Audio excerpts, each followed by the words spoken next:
우리가 이해할 수 없는 일들이 우리 인생에 참 많이 일어날 때가 많이 있죠. 왜 이런 어려움을 내가 겪어야 되는지, 왜 이런 시련이 내 인생 앞에 있는지 우리는 참 알 수 없을 때가 많이 있습니다. 하지만 야곱의 이야기는 우리에게 소망을 줍니다. 하나님은 우리의 아픔과 실패까지도 사용하셔서 더 큰 은혜의 역사를 만들어 가시는 분이십니다.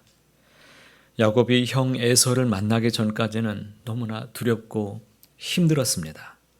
그러나 그의 예상과는 다르게 다리를 절뚝거리며 걸어오는 그 동생, 하나님이 이 환도뼈를 탁 꺾어버리니까 그가 절뚝거리며 걸어오지 않겠습니까? 그 모습을 보는 이 형 에서의 마음이 다 녹아져 버렸습니다. 그를 끌어안고 우는 예상치 못했던 에서의 모습을 우리가 보게 된 겁니다.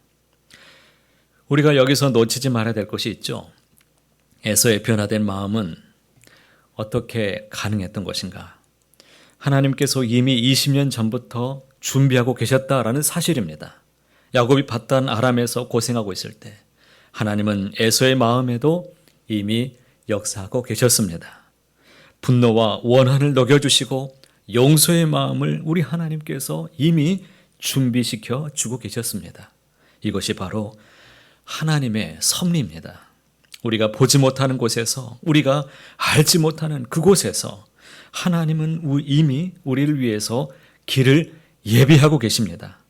우리가 두려워하고 걱정하고 있을 때 하나님은 우리를 위해서 주무시지도 아니하시고 하나님은 열심을 다해서 우리를 위해서 일하고 계시는 분이심을 꼭 믿으시기를 바랍니다. 오늘 말씀을 묵상하면서 형과 극적인 상봉 이후에 또 다른 은혜가 있습니다. 하나님께서 야곱의 삶을 어떻게 이끌어 가시는가? 우리가 이것을 볼 수 있기를 원합니다. 오늘 우리가 함께 읽은 말씀은 참으로 의미심장합니다. 야곱이 오랜 방랑 생활을 마치고 드디어 가나안 땅에 정착하는 장면입니다. 그런데 여기서 우리가 주목해야 될 말씀이 있죠. 하나님께서 우리를 위해서 무엇을 하시는가? 하나님은 우리를 위해서 무엇을 하실까요? 18절 보시겠습니까? 야곱이 paddan 아람에서부터 평안히 가나안 땅 세겜 성읍에 이르러 그 성읍 앞에 장막을 치고라고 말씀하죠. 여러분, 평안히 이르렀다라는 이 말이 얼마나 감격스러운 말씀인지 모릅니다. 야곱의 인생을 한번 생각해 보십시오. 떠돌이 생활 20년, 참으로 길고도 험난한 세월이었습니다. 그런데 드디어 하나님의 약속대로 평안히 하나님의 그 약속의 땅에 그가 도착했다는 것입니다. 평안은 히브리어로 단어로 찾아보면 살렘이라는 이 단어를 쓰고 있는데 이것은 단순히 사고 없이 그가 무사히 도착했다라는 그런 의미가 아닙니다. 완전하게, 온전하게 도착했다는 그런 뜻을 갖고 있습니다. 그런데 더 중요한 것은 야곱이 그냥 도착한 것이 아니라 하나님의 보호하심, 인도하심 가운데 평안히 도착했다는 것입니다. 야곱 혼자의 힘으로 불가능한 일이었습니다. 믿으십니까? 우리도 마찬가지입니다. 지금 우리가 이 자리에 앉아 있는 것, 이것도 하나님의 은혜입니다. 평안히 교회에 나올 수 있는 것, 건강하게 예배 드릴 수 있는 것, 이 모든 것이 하나님의 은혜입니다. 야곱이 세겜에 정착하면서 가장 먼저 한 일이 무엇이었을까요? 20절 말씀 함께 읽어보겠습니다. 거기에 제단을 쌓고 그 이름을 엘엘로헤 이스라엘이라 불렀더라. 집을 짓는 일이었습니까? 그가 사업을 이제 처음 그곳에 도착했으니까 왕성하게 일으키는 그런 일을 그가 시작했습니까? 아닙니다. 단을 쌓고 하나님께 예배를 드리는 일을 그가 했다는 것이죠. 이것이 참 중요합니다. 이것이 우리의 믿음의 첫 걸음이어야 됩니다. 하나님을 먼저 생각하고 하나님을 우선순위에 그가 두었다는 것입니다. 야곱은 이제 확실해졌습니다. 야복강에서 하나님과 씨름한 이후에 그의 삶의 중심이 지금 바뀌었습니다. 오늘 우리의 삶의 모습이 어떻습니까? 새로운 환경에 처할 때마다 무엇을 먼저 생각하십니까? 직장을 옮기면 무엇부터 알아보시죠?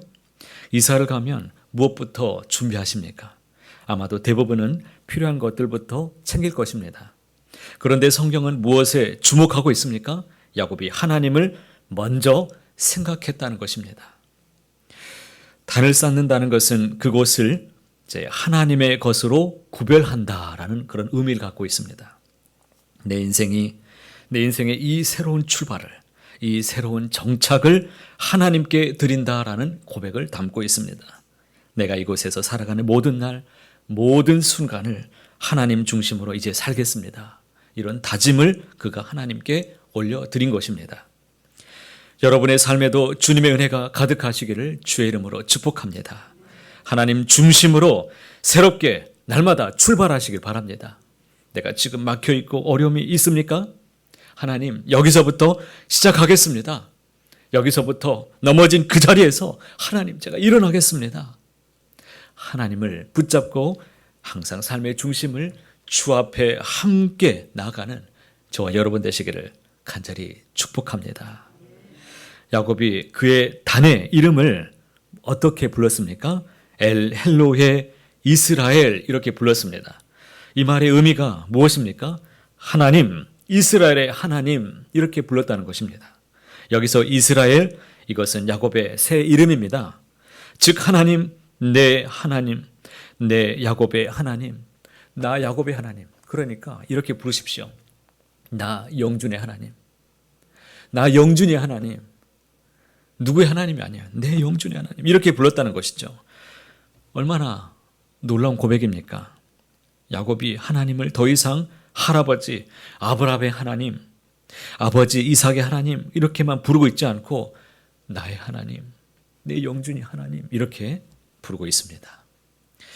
신앙이 성숙해진다는 것이 바로 이것입니다. 조상의 하나님, 부모의 하나님에서 나의 하나님으로 발전하는 것입니다.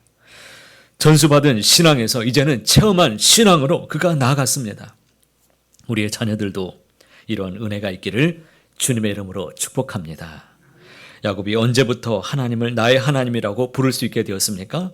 야복강에서 하나님과 직접 그가 만난 이후에, 대면해 본 이후에, 하나님과 씨름한 이후에 우리에게도 이러한 체험이 있어야 된다는 것입니다. 교회에서 들은 하나님, 부모님이 믿던 그 하나님에서 내가 직접 하나님을 만난 그 은혜, 나의 하나님으로 우리가 만날 수 있어야 됩니다. 이것이 바로 우리의 신앙의 뿌리를 내린다는 의미입니다. 그렇다면 오늘 우리는 어떻게 신앙의 뿌리를 내려야 되는 것입니까? 내가 살아가고 있는 그 자리를 어떻게 새로운 단을 쌓고 출발할 수 있는 자리로 만들 것인가? 이게 아주 중요하죠. 첫째는 하나님을 최우선으로 두시기를 바랍니다. 새로운 환경, 새로운 출발 아니어도 됩니다. 여전히 똑같은 쳇바퀴 속에 살아가는 그 삶의 자리일지라도 하나님을 그 자리에서 먼저 구하시길 바랍니다. 하나님의 나라와 그의 의를 꼭 구하십시오. 반드시 복되고 형통한 자리로 하나님이 변화시켜 주실 줄 믿습니다. 둘째는 개인적인 하나님의 체험이 우리에게도 있어야 됩니다. 하나님을 나의 하나님이라고 고백할 수 있기를 바랍니다. 이를 위해서 더욱 간절히 하나님을 찾으십시오. 더욱 기도하십시오. 말씀을 읽으십시오. 더 예배에 힘쓰시길 바랍니다.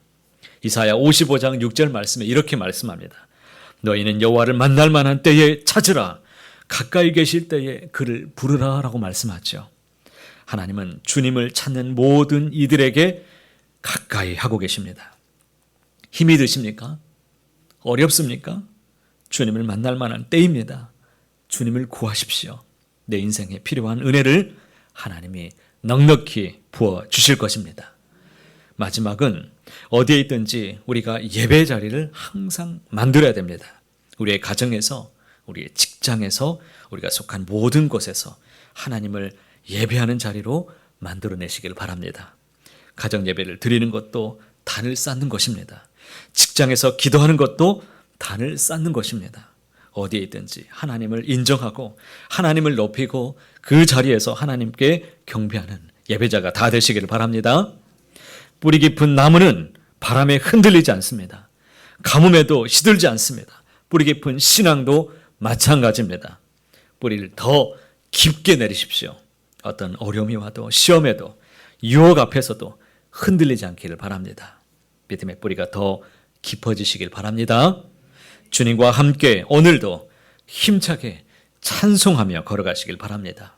날마다 주가 주시는 힘으로, 믿음으로 우리 믿음의 언덕을 힘차게 걸어내시는 저와 여러분 모두가 다 되시기를 간절히 소원합니다.